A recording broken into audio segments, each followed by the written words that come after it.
So now that you've watched this video, let's talk about insufficient justification and how this actually offers an explanation for the self-persuasion that occurs in cognitive dissonance, cognitive dissonance theory. So in the video, you saw that for those people who were not paid much money and were asked to lie to other people and tell them how fun the exercise was, the task was, they didn't have a good reason for it. And having insufficient justification for their actions led people to experience more discomfort or dissonance. And so they were more motivated to believe in what they had done. Those who were actually paid $20, they had a good reason. They had sufficient justification for what they had done. And so they didn't experience as much dissonance. They were able to say, oh, well, I was paid to do it. Whereas those people who really weren't paid much couldn't give the same reason. And so they had to convince themselves that they actually believed it, that it was actually fun, because otherwise why else would they have lied to the people who were supposed to be doing it. In later experiments, the whole attitudes follows behavior effect was strongest when people felt some choice and when their actions had foreseeable consequences. We also saw this at work in the robot study that we talked about earlier in this chapter. This shows that focusing on what induces we need to focus on what actually induces a desired action. It aims to have the child say that they're doing something because they want to, not because they have been told to do, right? If you want to get somebody to do something, you need to convince them that they're doing it because they want to do it, not because you're making them do it. The principle is this: attitudes follow behaviors for which we feel some level of responsibility. Okay, if we feel some responsibility for having done something or for doing something, we're more likely to act in ways that are, our attitudes are more likely to conform to the behaviors. Dissonance after decisions is also another way that cognitive dissonance theory can offer an explanation for self-persuasion.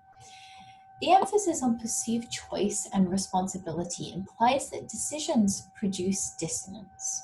When we're faced with an important decision, we're sometimes torn between two equally attractive alternatives. And after making important decisions, we can actually reduce dissonance by upgrading the chosen alternative and downgrading the unchosen option.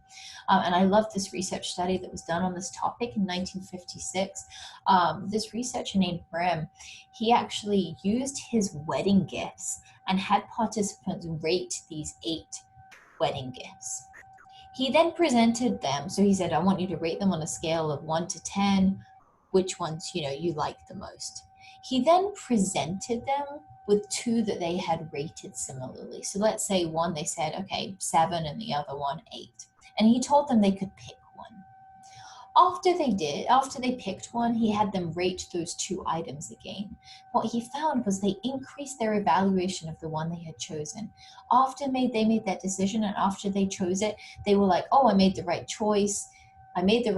This one's so much better than the other one. And their evaluation actually changed.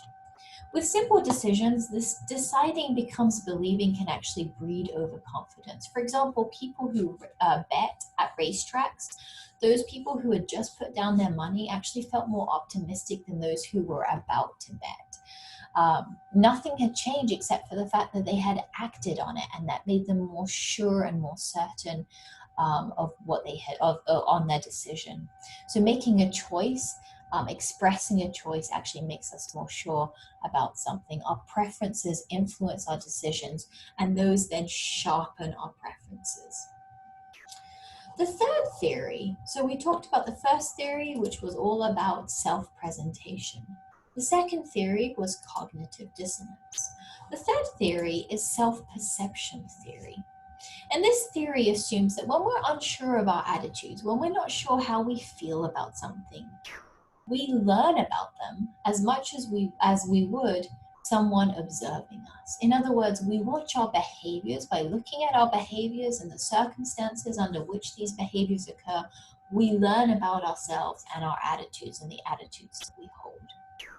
William James showed that we infer our emotions actually by observing our bodies and our behaviors. In other words, we learn about how we feel about things by paying attention to how our bodies and our behaviors are responding. And actually, research actually supports this idea that our expressions, that our emotions actually oftentimes follow our facial expressions, that we actually use our facial expressions to infer how we're feeling about something.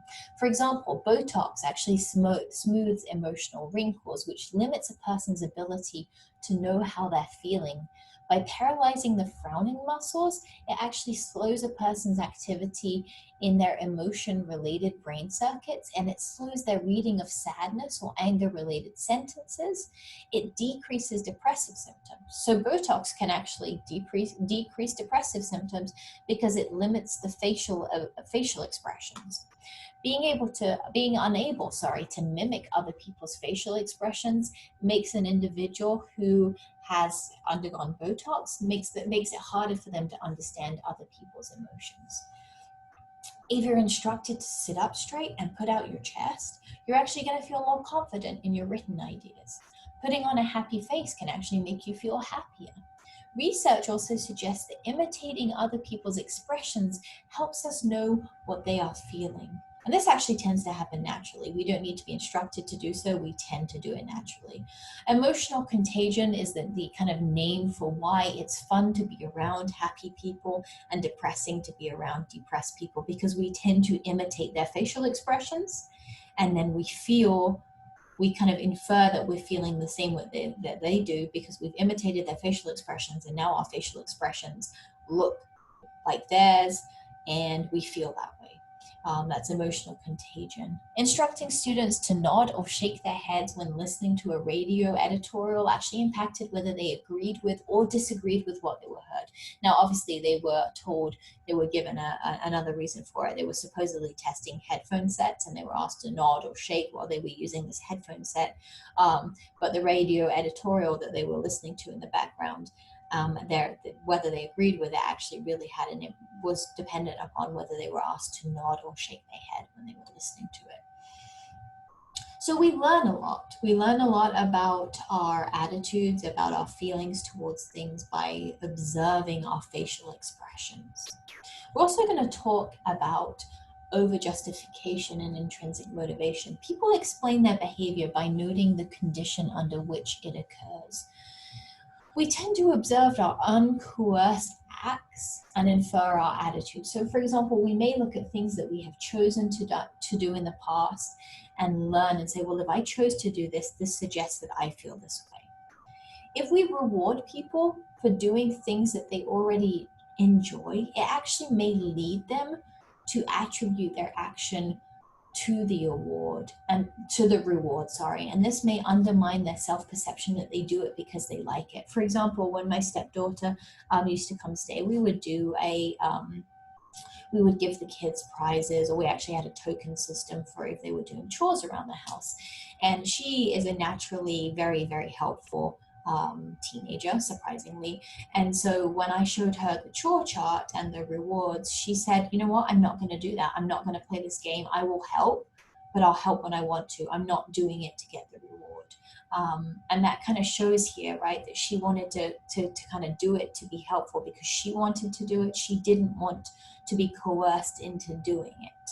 And if you actually provide, there's research that suggests that if you actually provide or try to coerce somebody into doing something, they had a bunch of kids in 3 conditions, and they asked them to draw a picture. And in the control condition, they just said, you know, they gave them the option to draw a picture or not. In the second condition, they asked them to draw a picture, and then afterwards, they didn't tell them up front. They gave them a prize for having drawn the picture. And then in the third condition, they said to them, if you draw me a picture, I will give you a prize. Then 2 weeks later, they had the kids come back in, and they gave them paper, colored pencils and paper, and they watched to see whether the kids would draw. Now, these were all kids who, at the beginning of the study, had reported that they enjoyed drawing. Well, those kids who were told, if you draw me a picture, I'll give you a prize, were actually less likely to draw when they came back in because they hadn't been offered a prize this time around. They had justified their behavior the last time. Oh, I drew because I was going to get a prize, and they weren't offered a prize this time. And so it took away their own intrinsic motivation. We need to keep that in mind. If you're working with students, if you provide students with just enough justification to perform a learning task, use rewards and labels to help a person feel competent, you can actually enhance their enjoyment and their eagerness to pursue the subject on their own. You don't want to be controlling their behavior, however. So that was the third theory, self-perception theory. In other words, we learn from our behavior. We learn about our attitudes by observing our behavior, figuring out when we do it, our facial expressions, whether we choose to do it, does it tell us something about ourselves or not? Let's compare these theories.